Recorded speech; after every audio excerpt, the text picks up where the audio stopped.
So we're talking about thinking. We're talking about thinking, and we said last time a few things. First thing we said was that it's not something that people think about. Very rarely do people think about thinking. In school, you learn geography, maths, history, science. Did you learn thinking? Argent, Shanghai, no thinking class? You had thinking class? Why didn't we learn thinking? Why aren't we learning thinking in school? My children are learning thinking. They're identifying what are good thoughts, what are bad thoughts. What do I do when I got bad thoughts? How do I deal with those bad thoughts? Should I block them? Should I let them go? Should I increase them? How do thoughts relate to emotions? Thoughts, I gave an analogy the other day. Let's say you have a fire. You have a fire of emotions.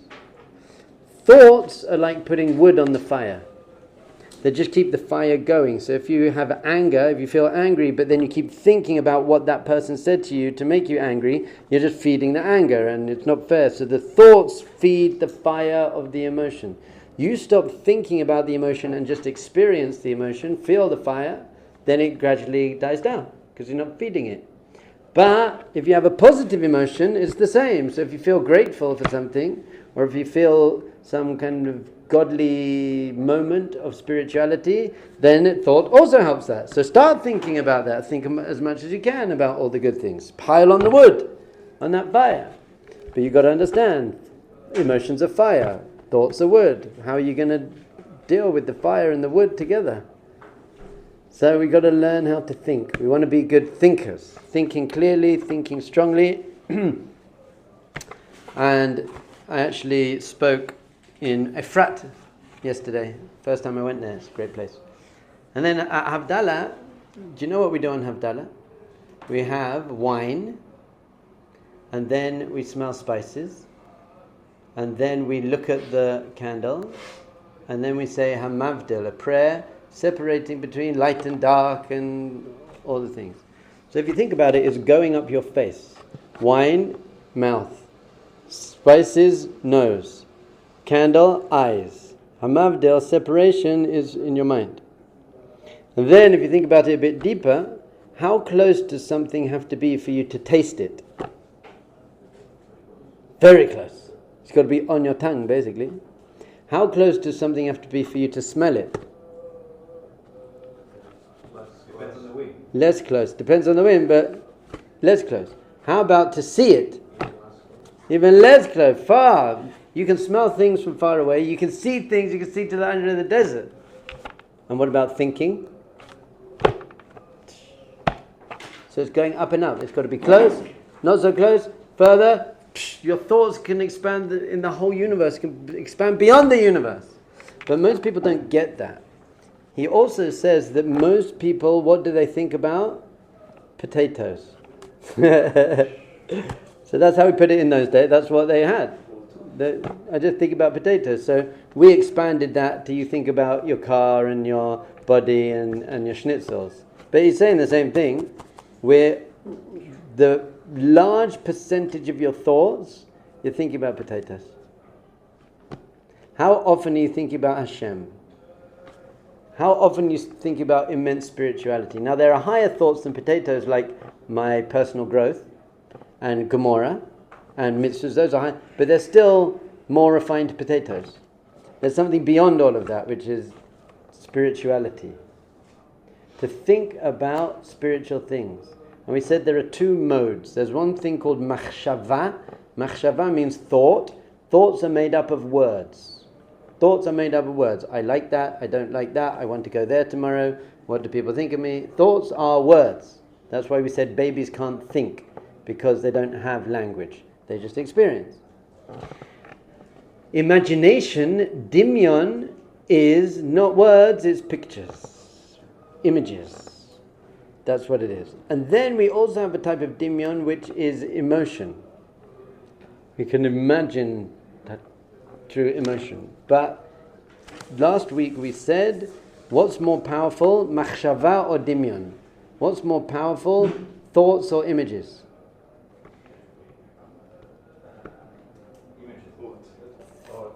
Images is much more powerful.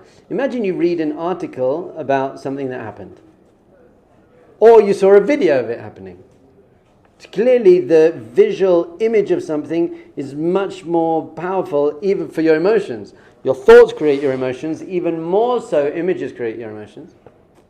If you think back to the best day of your life and you really think into it, but just with words, then it's exciting. But if you picture yourself standing there, you won the gold medal, and you see and you look around and you see the audience, as soon as you have visual imagery involved, much more powerful.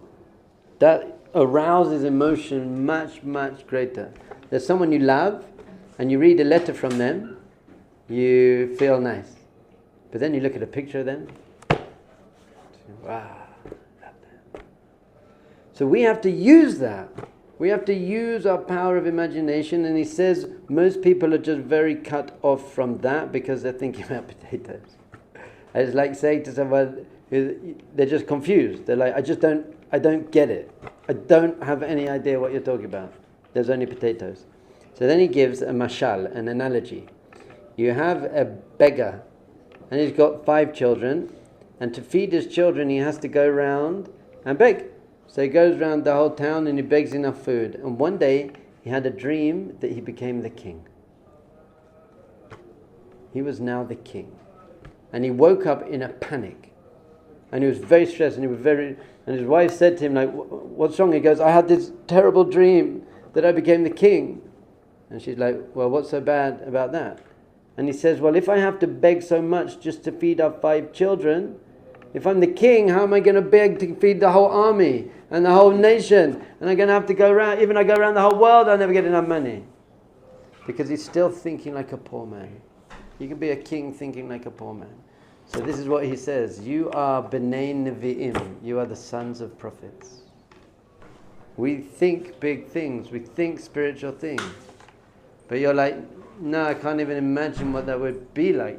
We're so cut off from our essential prophetic nature that we're not prophetic, we are now pathetic.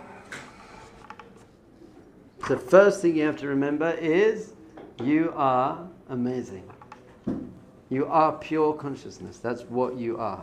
Actually, talking on Shabbos, I said you got full moon and the little waves on the sea.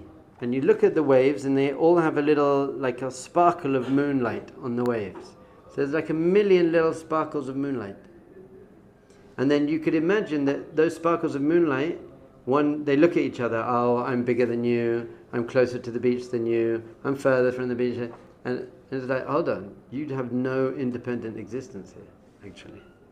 You're if those little sparkles look up, they're all from exactly the same moon. Cover up the moon, no sparkles. I can't exist without you, basically. So we've got to remember there's so much more to your life than your thinking. So you have to perfect your thinking, but you have to go beyond your thinking, into your neshama. That's what it is. We're all about neshama. And there's something called harchavat nefesh. Harchavat nefesh means a widening of your spirit. So I went to Efrat for Shabbos. And in Efrat you can see far. You can see the mountain. Whenever I leave Jerusalem, and I go to any of these places and you can stand on the mountain, you can see far, something called harchavat nefesh. Your being, your soul just feels more expanded. So if you live in Manhattan, you'll never have that. You just, bam, you've got a building and cars and people, building cars, people. There's never any widening. So when I used to go to Manhattan, I used to go a lot, I used to stop in the middle of the road and just look up at the sky. And you can do that there because everyone's crazy. There's another crazy man. But it's just like, otherwise you get very restricted. So when you're in yeshiva, and I say this to you a lot, on Friday you have to get away. Go to the beach. See the sea. Go for a hike. Especially in Jerusalem. Jerusalem is very... Even going to the roof. Go to the roof of the new building. You can see far. But if you're never seeing far and you're always being cramped, then your whole being gets restricted. Same too with your thoughts. If you're thinking about all your issues, the girl on Shabbos, she came up to me and she said, Rabbi, I'm very confused. And I said, that's okay. She was like, what? I said, that's okay, it's okay to be confused. She goes, well, but I'm very confused. And I said, okay, that's okay. Life is quite confusing. Sometimes you don't know what's expected of you. And sometimes, she said, I've got 3 different people and they've all given me different advice. And I trust them all. I'm very confused. And sometimes you've got to make a decision. So it's okay to be confused though. I think what people tend to do is, if they're confused, that really bothers them. I want clarity, I want to be in control, I don't have it, so I'm very confused, and I'm not okay with being confused. That's uncomfortable for me. So the very first thing is, expand yourself and say, okay, I'm confused. What's so bad? I'm overwhelmed now. That's okay. You can be overwhelmed. It's once you start getting into the being overwhelmed, and you get overwhelmed that you're overwhelmed. You get frustrated that you're frustrated. You get upset that you're upset. Just be like, okay, I feel upset now. It's not so bad. Even anxiety, it works to some extent. Okay, I feel anxious now. The more you pile wood onto the anxiety, the more it's going to get worse. I don't like being anxious. So just be able to loosen your neck and shoulders. Breathe very deep. That gives you chachavat nefesh, even without seeing far away. Your breath. Expand your... Literally, by the way, I think you should do this quite often. It just makes you feel expanded, and then you can deal with feeling confused.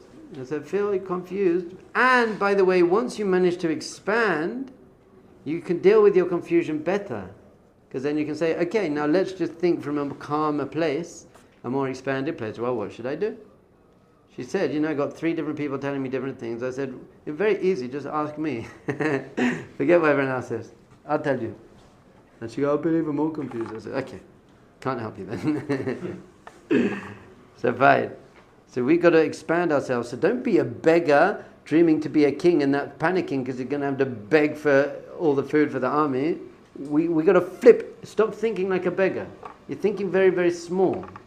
Thinking very, very small. So caught up in your thoughts. You're so, my thoughts are real. My thoughts define me. These thoughts, they're not true. You're a pure radiant being of divine light. That's what you are. So try and tap into that. Next thing he says is that the worst thing for spirituality is, based on this, still talking about the same thing, is habit. You get in a habit, a habitual way of thinking, a habitual way of being. You see yourself in a certain way. This is who I am. This is how I think. This is what I believe. And that completely cuts you off from expanding. Because you've already said, this is me. I'm a high anxiety person. Someone said to me, that's just who I am. I'm a high anxiety person. I said, no, you're not. You're a radiant being of divine light. And you're having some anxious thoughts. And now you identified your anxious thoughts. So habit in thought patterns, habit in what we do.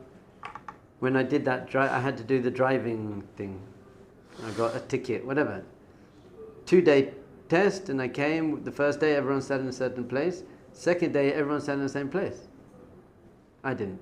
I was like, and people were a bit shocked. They were like, oh, that's not it. I was like, why? Because they're like, no, that's my place now. I have my place. People can't expand. This is where I sit. This is what I eat. This is what I have for breakfast. Okay. Is it working for you? Does that work for you? Well, no, that's just what I have for breakfast. When we eat here, we eat at 1 o'clock. What if you're not hungry at 1 o'clock? Well, it doesn't matter because that's when we eat. Okay. So you can't be institutionalized. So even in an institution, but even not, we get in, this is what I do. This is who I am, this is what I do. It's very, very unhealthy. Rabbi Nachman speaks about this all the time. Hitchadshut. To be new. Be new. Say, hold on, that's who I used to be. I don't want to be that anymore. It's not working for me anymore. I don't want to do that. So your belief system, your beliefs can completely limit you. So if you believe I can't imagine spiritual things, then you can't. If you believe I can't let go of my anxiety, then you can't.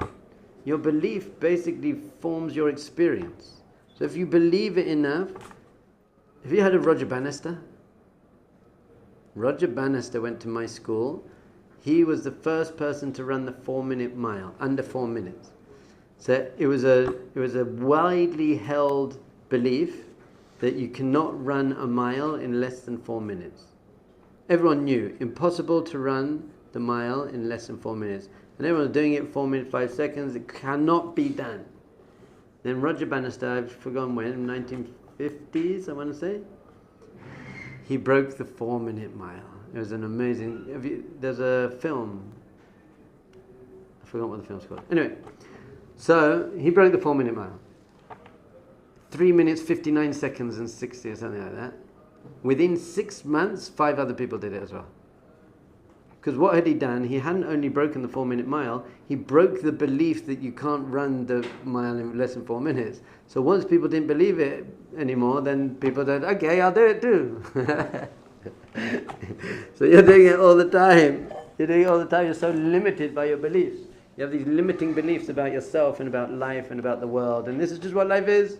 Potatoes. Once I read the whole potato thing, I haven't stopped laughing. I'm like, potatoes, that's what you're thinking about all day. You're just thinking about potatoes. More fancy potatoes now, by the way. Very like spitz, classy potatoes. You're just thinking about potatoes. We're meant to be thinking about Hashem, infinite divine reality, consciousness. Oh, you're potato. Right. So you've got to break out. So then he goes on to say, even your sight, this is where it's getting a bit psychedelic. It says, even your senses, you've trained your eyes to only be able to see physical things. You believe that your eyes can only see physical things, and therefore that's all they can see. However, maybe you're wrong. Maybe your eyes can see more than just physical things. And I think, by the way, you can see people's energies. There are some people who can tell a lot about people from their face. I feel like I know people. I look at people, I kind of know you from your face, energy, what's going on. So I think you can start tasting the idea that you can see, sense. You can sense more than the physical world. And how does this work? It works like this. Imagine there's a bird. See, we did it on the balcony the other day. There's a bird singing a beautiful song. But you have a speaker playing very loud music. So the speaker's playing very, very loud music, and you can't hear the bird singing. Is the bird still singing? Still singing a beautiful song, but you can't hear the bird because of the loud music. As soon as you turn off the loud music, then you can hear the bird. Now the bird didn't just start singing, it was always singing. As soon as you turn off your complete obsession with potatoes, you can start hearing your soul. You can start seeing spirituality. It says at the giving of the Torah that we saw the sounds. We saw sounds. And we heard the sights. Because on a very high level, all of the senses are just one, well, they're 5 gateways into one consciousness. So you can override that consciousness and you can see sound. I think there's actually a technical name for it. There's a thing. So he said, why are we restricting ourselves? We're restricting ourselves. We think this is my life, this is what there is, these are my experiences, and they define me and dictate me, and that's it. And he says, you can't do that because you'll never be a spiritual human being at that point. You'll never be spiritual. You never hear your neshama singing. Your soul is just singing. It's just saying, hey, everything's okay. You have this little voice inside you saying, everything's okay. I love you. I love everyone. Everyone's okay. We're all good. It's okay. But you can't hear that voice because you've got the louder voice saying, everything's bad. I can't cope. I can't cope with it. I've got too much to do. I'm too overwhelmed. What do I think about now? So that voice is very loud. Very loud. Very loud. But if you could get rid of that loud voice, you could hear that quiet voice. Kol damamadaka. The Holy Torah teaches us that God's voice is Kol damamadaka, which means a small, still voice. Eliyahu was in the desert, and he was having prophecy, and he heard wind and rain and crashing, and he says, no, Hashem's not there. And he heard different noises. There were all crazy noises. And then finally all the noise died down, and there was just a little whisper. And Eliyahu was like, yeah, that's the one. You think Hashem's going to come out of the sky and start screaming at you? Not happening. But there's a little voice all the time. It's okay, you're okay. Everything's okay. I'm with you. It's fine. And not only is everything okay, everything's amazing. It's fine. Love and joy. You got that little soundtrack playing love and joy consistently. We just have to be able to expand ourselves, get out of our habits, how we're thinking, how we're seeing, what we believe, get out of all our limitations, and tap into that which is higher and deeper within ourselves. And then you will be able to do things that you'll be able to be the king who realizes, I don't need to go around begging to make food for the whole army. That's taken care of. So we want to stop thinking like beggars. We want to start thinking like prophets. So the first thing we do is calm and control our mind, and then we use it. We start visualizing. You can't visualize God. He says that's also a problem. You can't really visualize God. But you can visualize higher. The Arizal says a very good thing to do is look at the blue sky. Look at the clear blue sky, because it's the closest you'll ever get to sensing infinity. Is the sky infinite? Not infinite, it has an end, but as much as you can tell, that's going on forever. There's no borders. You've got to make sure you just see the sky, no buildings, nothing else, just blue sky. That's the closest you'll ever really get, and what it does, that helps tap you into expanding your soul in the ultimate way. Harchavas nefesh, because there are no boundaries. Even if you're looking at the waves, there's a boundary. There's the horizon, and there's the beach. So that is beautiful. Or you're looking across the desert. That's very expansive. But still, there's the horizon, and there are different mountains. When you're looking at the clear blue sky, and only the clear blue sky, there is no boundary. There's no boundary that you can sense. And that starts making you be able to go beyond your self-constructed boundaries of how you're thinking and what you believe and what you want. But Hashem, this is what I'm going to try and do for the rest of my life. If you've got anything better to do, potatoes, you can do that. But I'm going to go for this.